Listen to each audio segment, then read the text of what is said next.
Ozone the AM, WHRW Binghamton with Marc Berger and Mike Riccardi. They're in town tonight playing at the Cyber Cafe West. And I have a couple of questions for you, gentlemen. Marc, if you'd be so kind, give us some of your music origins or musical influences growing up and into now. Wow. It's a two-parter. Well, okay, I get it.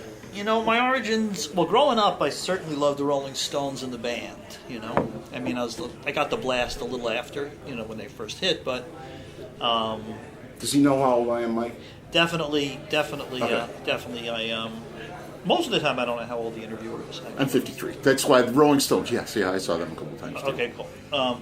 So I would say those two, I just like those two bands very, very much. And I obviously loved Bob Dylan and Paul Simon growing up, and I loved Marvin Gaye. Do you think they're all influential on your songwriting, current? You know, I don't know. I don't know the answer. I mean, the influences of my songwriting would not strictly be other songwriters or musicians too, you know? I mean, a big influence would be Walt Whitman, you know, and Franz Schubert, and, you know, just all kinds of people that I love. Stanley Kubrick, who knows, you know? I mean, I think that a lot of the times, whatever way you speak, whatever medium you choose, it doesn't matter if it's painting or writing or playing music, making a movie, you're still expressing an identity, and the medium is kind of secondary to the personality and the identity being communicated. So to me, it's all art. And so there are many artists that influenced me, and they're not just strictly, but if you ask me growing up, Yeah, you know, and I think I covered now. the ones growing Right. up that How really about kind of now? wowed me. Who do I listen to now? Yes. Mozart. That's gonna be- Most of the time I listen to Mozart and Miles Davis. So You know, if I and got I listen to classical music and jazz. I listen to mostly instrumental music these days, just for my own personal pleasure. So if I got your MP3 player out right now, that's what would be on it. Yeah. All right, very good. How about you, Michael? Mr. Riccardi, former Jake and the Weapon drummer. Yeah. His famous gig. Yep. So early on, I mean, Your musical influences growing up and into current. there's nothing really that relates to me currently that I can think of that I can say that I thought about and said I'm going to do that. You know, obviously, Marc and I share, a common bond with the Rolling Stones because that was just incredible stuff. But I'm kind of from a harder rock type of thing. I like, Rush was my favorite band growing up. The Who was another band that was just incredible for me. And, as you get older and you listen to more and more stuff, you find out that there's a lot of things that you take from different artists and different musicians. And, when I met up with Marc, we basically... when I met up with Marc, I found that I had to draw on a lot of things I wasn't used to drawing on because I like the macho aspect because Of drumming? of drumming. I've always played from a very macho What point are you trying of to view. say about me? Well, What He's exactly? macho, you're not that not. there's What are anything you wrong saying? with What do you that, say? but Wait a second. Whoa, hold on, man. I had to learn to Taking let my macho exception. go and actually play from a more vulnerable point of view, and that to me is the thing that probably a lot of these greats have. That it doesn't look vulnerable to people that are watching it, but the people that are putting it out, you're really exposing yourself to taking chances and doing things. And the bands that did that for me, like I said early on, I was just a wicked rock thing, and this has just changed quite a bit as I've been exposed to more and more music. Do you feel, this wasn't even a question, Mike, but do you feel that's why you're such a powerful drummer? Listening to like Rush and Who, like those are basically three-piece, ensembles. Power rock trios. I mean, there's a lot of spatial air to fill. Do you think that had anything to do with you're a hard-hitting drummer? I had to learn not to play so much. You know what I mean? I had to back off. Less is more. Yeah. More feel. Yeah, but you're not talking about volume, are you? No. Well, this is different. You're talking about entity. hard hitting, but it's also when you're doing that, you're trying to play a lot of music within when you're playing with two other guys only, then you really become one of the lead instruments also. So it just took a little learning to fall back to compartment ensemble, and I think more of the listening that happens now is more things that have to do for more orchestral arrangements and things like that. That's more where it comes from right now. Nice. I know you touched on it briefly in your last interview, but if you would briefly, your collaboration with Richie Havens, how you met, and how the last one came about. He collaborated and played your song? I was having breakfast in a Greasy Spoon in the West Village in New York City, and he walked in. He used a payphone, so it's a long time Richie. ago. Yeah, and I looked up from my New York Times, and I thought it was hallucinating. So I don't know what You possessed recognized them. me a little, and so I don't know what possessed me, but I just went, Richie Havens. And I said, sit down, have a cup of coffee with me. On a whim? Yeah, well, no, it was no whim. It was just, it was involuntary. Nice. You know? Right. And he looked at me and he was kind of like, well, I just came in to use the payphone. And then he thought about it. He said, okay, I'll have a cup of coffee with you. I think I was so intense. I was just, And then we just sat and started talking. And they were putting chairs up. They closed it, threw us out. We talked for like 2-3 hours. And How did you get a cassette or whatever was the venue back then? If the last one, too. well, at the end of that conversation, of course, he had no idea if I could write a song from a hole in the wall. I mean, Did you think you could write a song? I was beginning to think I Okay. could, but he had a lot to do with me taking myself seriously. In other words, he said, "Look, here's the number of my office. Bring me a cassette, and let's listen to this. I'd love to hear some of your songs." And so I did that, and we hung out, and he really liked the songs. It was very validating, and I was on cloud nine. And then every couple of months, I'd come back and we made some demos, and I'd bring him some more, and we hang out and talk, shoot the shit, and then one day, he called me up and he said, "Hey, hold on a second." He put the receiver down. I had brought him the last one the day before, and he started playing it into the phone. And he said to me, "There's 2 tickets at the box office at Carnegie Hall. I'm going to play the last one tonight with Pete Seeger's going to be there. We're going to promote there's a concert to promote better relations between American and Soviet citizens, and I'm going to perform your song." And that led to him. Get the hell out of here. It was very fast. 2 weeks later, it was quoted in the New York Times. It was used on the CBS Evening News, and all kinds of things started to happen around him How performing that song. cool is that? I'm Yeah. sorry. That's just fascinating. Yeah, well, I mean, he had a big influence on me because he took me seriously. It made me take me more seriously. Like you looked at your music with more introspection, or No, I just mean that when I was in high school, I just thought this guy was like God. I mean, He is. There's nobody that sounds To us. like him. And it's like you listen to Tom Waits, and I say, well, that guy, he listened to Louis Armstrong growing up. Or I listen to Van Morrison, and I say, he listened to Ray Charles. You listen Unmistakable, Yeah, yes. you listen to Richie Havens, you have no idea how he sounded that way, or why he sounded that way, or who he listened to, or how that happened, because he's just a one-of-a-kind, so unique artist, and such a communicative singer, and so emotional and powerful. So he really kind of blew me out, when I was younger, and here I'm knowing the guy, and here he's performing my song. So, how old were you approximately at this time? I don't know, it's 20. Early 20s? 22. Pup, just a pup. Exactly. Wow, that's fascinating. Yeah. Okay, we're rolling once again. After the Marc Berger set here at Cyber Cafe West. Thank you very much, gentlemen, for taking some time after the set. I think we left off on Michael, the album, the beginning, middle, end portion. That's what I said. Why don't you give us again what it really was, if you'd be so kind. Yeah, there is no end. There is no beginning, middle, end. I mean, as far as I was concerned, basically each song is pretty much timeless. It evokes some type of very elemental human condition. One of the songs has to do with mortality. Another song has to do with a couple of people in love that basically ride off into the sunset together. There's a lot of different things that we cover, and we had to order the songs so that they took the listener through this trip from one song to another that seemed that would just give them a nice ride, so to speak. No pun intended, but I mean it was something to really give them a journey. And so it wasn't really the thought of when we were doing the songs, this is the beginning of the record, this is the end. I mean, we picked the first song for the record probably, I don't know, 20 times. We were working on something and said, this is great, this has to open the record, and we would just go on and it would end up being something else. And You then find something better. Yeah, and then by the time we finally got to the point where we were ordering songs, some things just made more sense than others to do. So, but it was not a conceptual thing of, well, this is like a rock opera or whatever. Right. You know what I mean? It was just, this is what it is. This is like it's almost like a literary piece.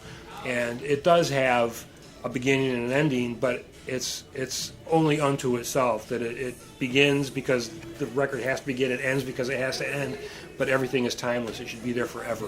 But you guys had the songs for this album way before you laid it down, like the tracks, like you knew what you wanted to... Well, yeah, but we didn't... In other words, as you asked us earlier, don't forget, when it came to the recording studio, engineering and mixing, the tracks, not performing them, but engineering and mixing them, we were very much like the blind man feeling the elephant. And so there was no way to have an order in mind, not knowing what the end result was going to even sound like to us. That's the horse before the cart or whatever. We basically were trying to satisfy ourselves, and we weren't doing a good job for a long time, We knew we were done with the record when we listened to each track, and we no longer had any idea with regard to any track on that record how to make it better. That's how we knew we were done. I would say, geez. Yeah, because basically as long as we thought it could be better, we worked on it. And that's, so it took forever. But when it came to ultimately sequencing the record, we just had to figure out, listen to the tracks and actually try different sequences, listen to how the whole record sounded to us. And, it's not like one story. It's many stories, but it's easy to categorize it as Americana, if you want, or alt country or something. But the truth is, within the record, there are many different kinds of songs on that record. Okay, they're all very much American roots styles, but the difference between a song on that record like Heavenly Ancients and Montana is, very wide. Night and day. Yeah, night and day. And, Time Waits for No Man is kind of almost a blues-based song, and Object of My Affection is a very trad country type of song, and then Twisters, I don't know what it is, or Railroad, I don't know what it is, So there's a lot of variety as you go through the songs and listen to the record. And so what we try to do in sequencing it was just have the next song always be a surprise after the one you heard before it. And, so that you never knew what was coming next, and it left you anticipating and being interested in taking the whole trip, because it was an album. We were committed to the idea of an album.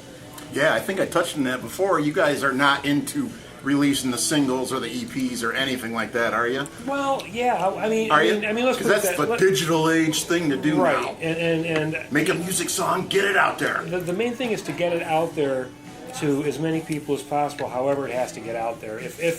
We approached it from the album concept that we grew up with, where we actually had album art. We had, we had the whole package put together. Fold out. Yeah, something you could hold in your hand. Yeah. You know what I mean, and look at and you go. You played the record and flipped it over and played the other side. Yeah. What the hell is that? Right. I'm sorry, Mike. Go ahead. And we talked about that because if we were on vinyl, the order would have been completely different. Probably. Because you had to flip the side over, and you're not a CD that's continuous one through 12 tracks or 10, 12 tracks are on it. Yeah. Right. Yep, So we actually Good point. discussed that. Good that point, was yeah. but we we were doing it for the CD. We didn't really to do something individually. The songs still stand on their own. So right. if somebody wants to buy an individual song and that's what they're used to doing, that's what kids do now. Yeah, well, they should hear this too, because I know we used to talk about Bury My Heart, a Wounded Knee, and how that should be required reading for everybody in school. Right. And I think that something like this required listening, required buying. Buying, okay. I agree with Mike. Mercenary. I completely agree with what Mike just said. Okay. Well, I guess that concludes that then. Yeah. I think we touched on it briefly before. I think everybody in the world should own a copy of Right After. All right, we'll get on that. If we're going to be honest with you in this interview, it's really something that we have strong feelings about. Okay. We touched on it briefly, but I'm not sure if we did the whole thing. Your thoughts on analog and digital recording? Did we go there? Oh, that's where we had the stop. That's there. where I was telling a story. Here's the story. Thank you, Lord. I could not remember. Thank you, Mike. That's where thoughts on analog piece of digital versus machinery failed at that point. Yeah, Yes, we actually we started in analog. And that's like a 16-track. No, it's 32. It's 32 2-inch. Real. We were working in a studio in New York, Studio 900. Mm-hmm. Shout out. And we had done 4 songs there with a producer, and went through that whole process, and we ended up transferring everything to digital. Mainly, this is for Ride. Okay. Mainly because we were working. We found that we could work in the digital medium a lot easier, and we did not have the gear that you need to run 2-inch tape and the expense that goes with it. Right. Because the stuff, for as much as we mixed, I don't think the 2-inch tape would have survived, to tell you the truth. It would be like the Freddie Mercury. You could see through it on the Right. Galileo thing. That would have happened, Yeah. you know. And so what we did, but I do remember one incident. We'd been working digital for quite a while, and we were working on a mix, and the tracks seemed to be a little mixed up, and it was something that we had recorded originally in analog. And so Marc says to me, just go over and let's get this thing copied over correctly. So I go over and I sit down, And I'm sitting This in the is studio. analog to digital you're doing. This is right. And we've been working with digital exclusively for quite a while. Right. So, but these tracks were on analog tape. So I went in, talked to the engineer that was there, and he brought in the tape. And I was just sitting there, kind of minding my own business. And he put the song on. He put the 2-inch tape and rolled it. And I almost peed myself. I mean, it was one of those things. It sounded good or bad? It was excellent. Okay, thank you. I wanted to It was like discern. silk. Yeah. We had been working Warm with is digital.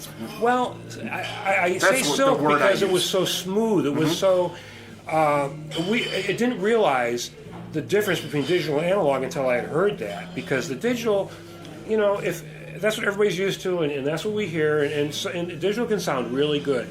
But as far as I'm concerned, nothing compares to the. You can make a stuff. perfect record with digital, can't you? I mean, Well, the other I don't thing, want a perfect record. the other thing though is that we did all the mixing with a digital board with a digital tape recorder, but we did the recording using vintage analog gear. We went through Manley compressors, tube compressors. We had a Neve module from an old Neve board. And so, Lexicon even though we ultimately, Wow. even though we ultimately combined everything digitally in terms of the mixing, the tracking itself was very sweet, very tubey and analog, and I think that really contributes a lot to the warmth of that record. So you think you captured the sound that you heard in your head for the record? That's a great question, but the truth is, I don't know that we heard a sound in our head. Okay. We had to find it. We Okay. had to have it revealed to ourselves by trial and error. It's like a story I like to tell is that, again, because we didn't really know how to do it, and we had to figure it out on the fly and make ourselves happy, because that's all we were really trying to do. We never asked ourselves, do you think people would like it if we did this? Okay. That would be nice. Yeah, no, but we never asked ourselves that. It had nothing to do with them. Really? Yeah. Nice. It was us. We were just basically, we want to make this is the biggest challenge we ever had in our lives, and so we wanted to be. It required the most of our skills, artistic skills that we'd ever developed in our lives, and so we had to make ourselves happy.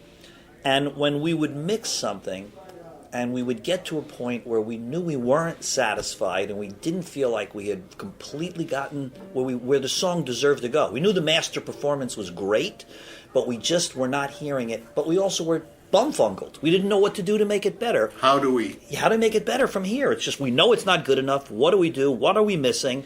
And so Mike developed this test, which I later named the Riccardi test. This is a test. Yeah, This and the is test only and a the test. The test was you pose this question, and the question is, what is it?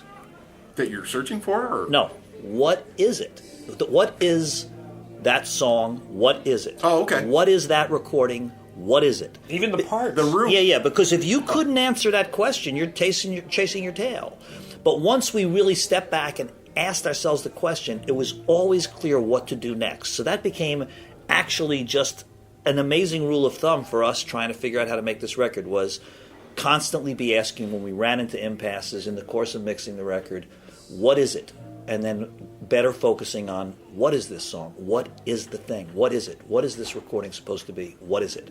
And I mean, I have to say that I'm just really pleased that in the case of every recording on that record, Excellent. I think there is the what is it is clear. What it is just, we put it there for you, what it is. And as you mentioned before, everything is a collaboration. You banged everything off one another. Nothing went out to the public unless you two agreed on it. Yes? Well, yeah, and I'll tell you one thing. Yes, no, maybe.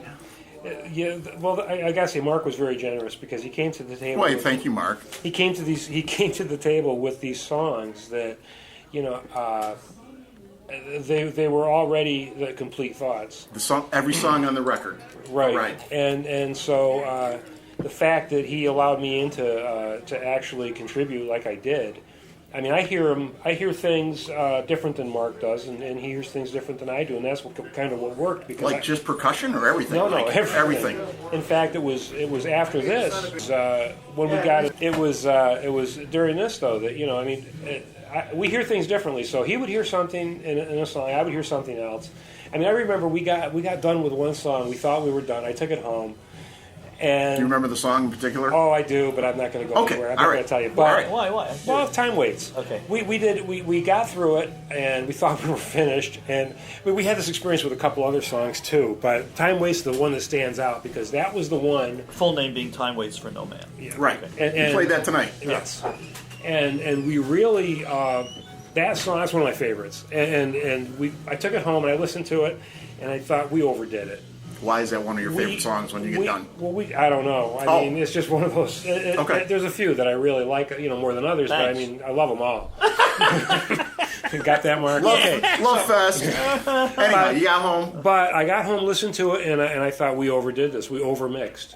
And we had mixed the life out of the track, is what we did. Overmixed. Right. Extrapolate on that. I don't even. I think we went beyond. I think we hit the point where it was really good, and we went beyond that to make Made it it better. perfect. Okay. Yeah. All right. So I came back to Understood. Mark, and poor Mark, he's sitting in here, and I said, I think we really We got a problem. Yeah, we screwed this up. Houston. And he's listening. He goes, "What do you mean? We're done. We're thinking we got it finished." And I explained to him what it is, and he starts listening, and he agrees.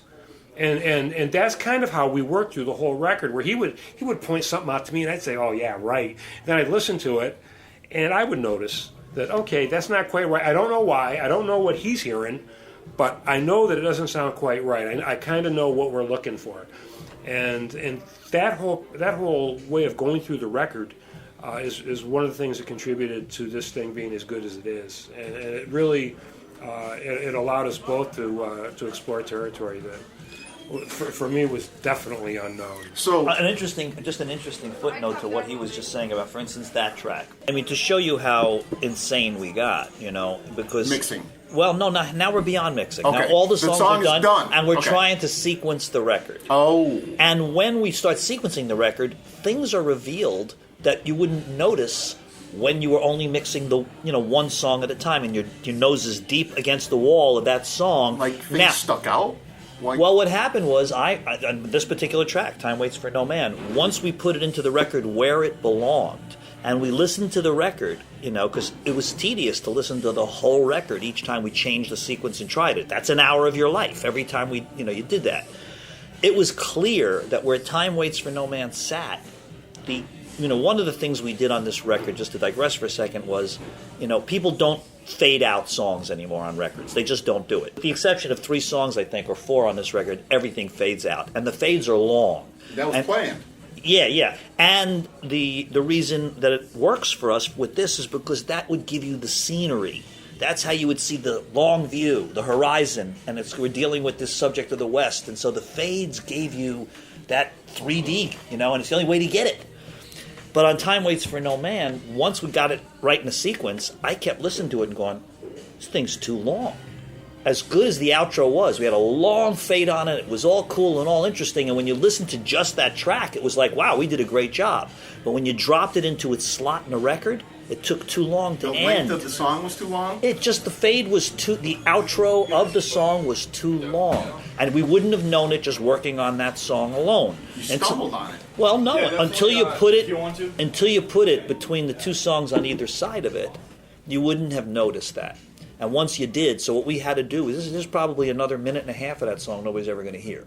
It stuck out like a sore thumb to you at No, that it just point? was wrong. We It both just- agreed. you We didn't knew it feel- was the outro took too long. It just was like it was interesting to us what we had done, but it was kind of like in the context of it's the longest track on the record. I think it's not Heavenly Ancients. It's the longest track on the record, and so when you were listening to the whole record and you got to it, it was clear. We both agreed. And so, you both agreed on yeah, there's that. about It a was- minute and a half of that song. It's gone. You're never going to hear it. But we That's would never have fascinating. noticed it working on the song alone.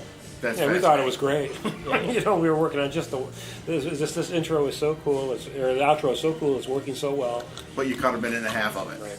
So, were you guys thoroughly sick of this record by the time you were done making it? No. I've heard that some people say I mean, that. honestly, we were like looking at each other like, what the hell are we going to do with our lives? Hope somebody You know what I mean? likes it. Hope somebody likes it, and and like God, I mean, it was such a passionate experience. It demanded so much of us that when it's not there, and it's like fortunately people like it, so that's kind of cool because if that didn't happen, I don't know what we'd be thinking right Gosh. now.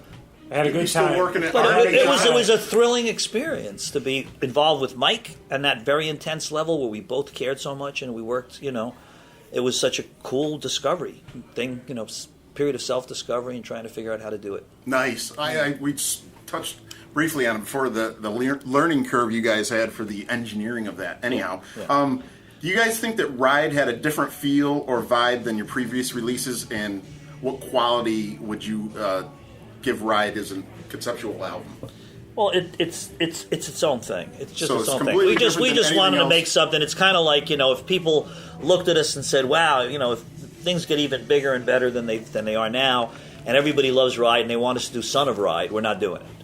It's like Ride. We're done. This is it. This is Decided. what we have to say about this subject. That's it. Case closed. That's it. We're done. I'm not interested in making another record anything like Ride ever again. Okay. I can't speak for you, but That's fine for me, I too. assume that that's true. Well, I think we've assessed it. We've had at least 2 years invested on this record. Is that correct? I would say at least. We had a lot of double talking when we had to talk about that. Anyhow, At least 2 years. I did get a chance to catch you guys live, and I wrote down a couple notes here, and I just want to throw them out at you and get your response. Mark, I noticed that you play high up on the neck a lot when not using a pick, you're using your fingers. Is that by design, by choice? Is that your sound? What's so funny, Mike? Because as long as I've known Mark, he's not a technical kind of guy. Oh, so it's He goes- not by design. Well, I don't know. I have an answer. Could to you that. answer go that, ahead, please, go Mark? ahead. Totally, Be yeah. quiet, Ricardi. Here's the deal. I'm not like Rich DiPaolo. I mean, Rich DiPaolo's a genius musician. Okay, Yes. Guitar player in a band. You saw him Agreed. tonight. Yeah, you saw him tonight. And Yes, I basically, did. he's a genius musician. He so, used the EBO. I have not seen one of those since and Freebird. and he's playing guitar tonight, but he's the fretless bass player on Heavenly Ancient and Time Waits for No Man. Ah, So I'm sure you're credited. shout out to Rich DiPaolo. Have So the correct spelling and everything here. But when I went to law school. When I was in law school, I had a law school friend who was taking up classical guitar, and he got me interested in it. And I found this guitar book. It's a classical guitar method from the 1600s. Like it's called- Flamencio or whatever that is. It's classical guitar. That's guitar. It's called Carcassi, the Carcassi guitar method. It's really ancient. And I got addicted like my friend in law school was. And while I was in law school, I was sitting there practicing classical guitar 5 hours a day. You mean like nylon strings? Yeah, nylon, that's what I was trying to say, Mike. And so that ultimately led to the way I play with my right hand, which is, I think, what you're referring Yes. to, which is it's nobody. I don't think anybody quite plays rhythm guitar like I do with my fingers, but it's totally based on studying that classical guitar method. You didn't know that, did you, Richie? I was not aware of that. We're It's not expanding always- yeah. as we speak. Yeah, That gives you a wholly different sound when you play up that high. I mean, Yeah. I don't know. There was something else I noticed. Go ahead. I just wanted you guys to know that your live sound does not the CD doesn't do the live sound justice. Just after hearing the CD, See, I did the interview. Hearing What do you mean? What do you mean? no, by like that? Did he actually just say that? He said that. What did What did he say? What did he say? your live sound is incredible. It sounded.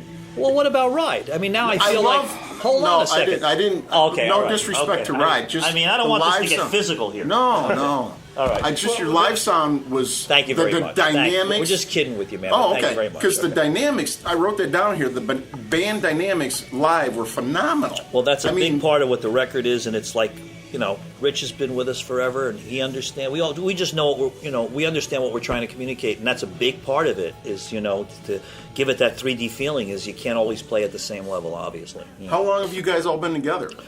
Mike and you, 25. If I were to answer that question, you would have, especially about Rich, you'd have some idea how long we're working on the record. So I'm not going to answer that question. Okay. All right. Next question. Yeah. This was I was gonna ask you it before the gig, but I think there's 3 more because we have to get Richie home. He's running a fever. I'm sorry. So 3 more at a maximum. Go Okay. ahead. Pick your best one. Irons in the Fire, upcoming projects. Mark Berger Folk Band. music. Folk What you heard in the music second, CD what you heard in the second set, is gonna it's be like your kind of next a record? genre-busting idea of what folk music is. A very interesting idea to me is the idea of what is folk music, because it's a term that's used, and I think what it stands in as today, or what's called folk music today, is not my idea of what is folk music. Are you referring to like Arlo and Bob Dylan? I'm not going to try to verbalize it. I'm just saying that my definition of folk music comes out of the prologue to Leaves of Grass by Walt Whitman, Okay. where he describes Guaranteed reading by where he describes who and what the American poet is. He announces what it is to be an American artist. Before Walt Whitman, everybody's trying to imitate like European models of what Right. artists were, and Emerson's going around calling for the American poet to arrive and appear, and Whitman decides he's it. And in the prologue to Leaves of Grass, which is prose, not poetry, he announces who and what the American poet is. And for me, that stands for all time. It creates who the American artist is, and every American artist since then has been some variation on what he announced as that thing in that prologue. And I don't care if you're talking about Marlon Brando or Henry Miller, Bob Dylan, Stanley Kubrick. They all are fruits of that tree that he defined in that. And to me, that's what folk music is, and American folk music is, what an American artist should be. And one of the things that stands out that he covers a lot of ground there. But folk music should be something that makes people in power and control uncomfortable. Okay? Is that like punk back in the day? So the idea of what is and what constitutes and what could be called folk music is an interesting subject to me and what I would like to explore.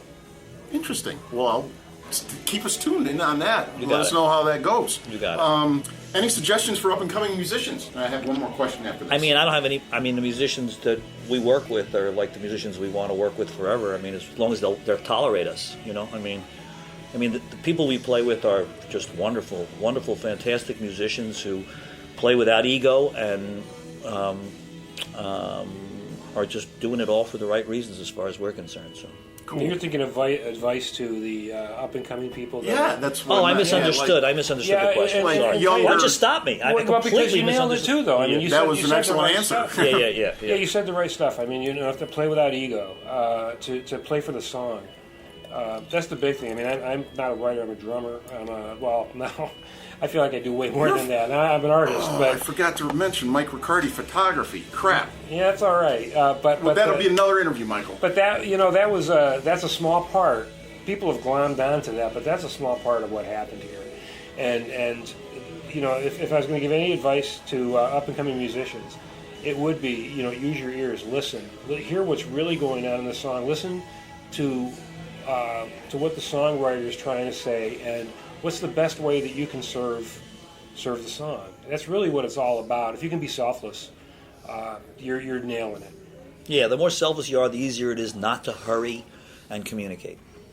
Excellent. And it's riccardi.photo.com. Yes. RICCIARDI I have that photo.com. written here. I'm It's gonna an put that amazing in there. website, and it's just one of the really, it's almost like, it's just one of the coolest things that came out of this project is that this guy just turned into this like genius photographer. It's going to be like a multimedia deal now, right? Yeah, well, we're doing actually starting to theaters put and- together. We're starting to put together a theater show where we use Mike's photography and display it, and it just will change as we play the songs and perform "Ride." That's amazing. And the stage behind us, and so that's a task in and of itself, and another very interesting Are you going to do that challenge. anywhere around here? That I could catch Hopefully, it? Yeah. We'll see. Well, keep me posted. I would love to see that. Yeah, And all that photography really came out of the project that we did, because if I hadn't been exposed to being able to work artistically, freely, it was really what it comes down to is there's no fear. It was a very open environment to be able to find out what everything was and to actually fly out there and shoot, because I had a better understanding. I've been out in the West a couple of times, and it just taking pictures out there is easy because everything just sort of presents itself. It's It's really like postcards everywhere. yeah, and so the big thing was finding what really worked with what we had, what was the same kind of feeling. And it was easier because we'd worked on this record and got to a point where we really understood what we were doing. And that was key. The what is it test is the biggest thing because it made it much easier to shoot. yeah. There was no way. Actually, it didn't occur to us till very late in the project, but there was no way we were going to entrust somebody else with even the visual packaging. After what we had done, What you had invested in the music. Exactly. Years It was like of it your occurred to life. us that but we didn't know what to do. And Mike just went, "Okay, I'll take care of this." Weren't you doing photography before this, or Not really. Not really? There's a really cool blog on the website. I just want to mention this. on Marc Berger site? Yeah, Okay. markbergermusic.com. Okay. Mike has a blog about the art of ride, which he talks about, where he talks about getting a cover photo and going out west and hiring a Navajo guide and going into Monument Valley, and how the artwork was created for the packaging, and it's in and of itself. It's like, I would really urge people to go to the website. I think the website is really cool, and it's got a lot of different things. It's not just only about music, because like we're trying to create, to bring you into a world with Ride. Amazing. I have two more questions, but I'm going to just give you the one. You're so well spoken and fascinating to talk to. I had one question: any funny, peculiar, funny, haha stories on the road? But we'll get that another time. Last question. I know that's going to be a great question, isn't it? Mike's laughing. Go ahead. Yeah, go All ahead. right, we'll skip that one for now. If you guys were stranded, They're just whizzing by. Yeah. you have a few funny, haha stories, I assume. Well, no. What's your next question? Last question, I'll let you guys go. If you guys were stranded on a desert island, what one record CD would you bring with you? One. Notice there's a communication lag, man. That's a tough one. I Mine would can't not either. be yours, I'm sure. Yeah. I don't know. I mean, I totally can't. stole It's not this even question. a fair question. It's not I don't- even- I'm I don't sorry. have one. I don't No? have one. No, I don't either. If you ask me Well- among American music of the last, let's say 40 years, I would say that's easy for me to say that I think the greatest album I've heard in the last 40 years is the Brown album by the Band. It's called Okay. The Band. Excellent. That's second. Nothing, Mike? Nothing? Stones, Zepp, Who? Beggar's Banquet's not bad. Well, but that's the one that's coming to mind. But I mean, as far as I don't know if I would be concerned about having a favorite record. I mean, good answer. I would look at it in That's such a good answer. That's slick. I'm trying to figure out how to get off the damn island. There you go.